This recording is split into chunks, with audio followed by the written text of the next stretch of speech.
नमस्कार दर्शक। बादलको अभिव्यक्तिमा सुरेन्द्र पाण्डेको पनि विमति भएको छ।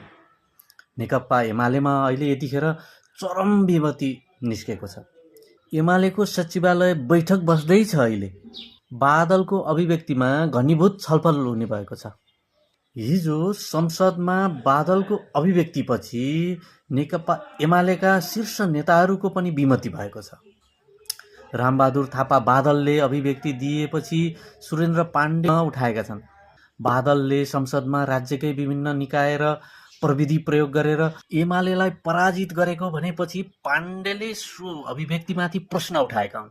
उनले भनेका छन् सबै दोषहरू अरूलाई, हामी पनि दोषी छौँ यो वातावरण सृजना गर्न। हाम्रै सरकारको अकर्मण नेता जिम्मेवार होइन र? घेराबन्दीमा पर्यो भन्ने राष्ट्रवादी राजनीति निकै पुरानो भयो। अबको एउटा मात्र साँचो राष्ट्रवाद भनेको नेपालको आर्थिक सुधार हो। दर्शकहरू, सुरेन्द्र पाण्डेको यो भनाइ हजुरलाई कस्तो लाग्यो? जस्ताको तस्तै लेखिदिनु होला कमेन्टमा गएर र हामीलाई फलो गर्न पनि नभुल्नु होला। नमस्कार।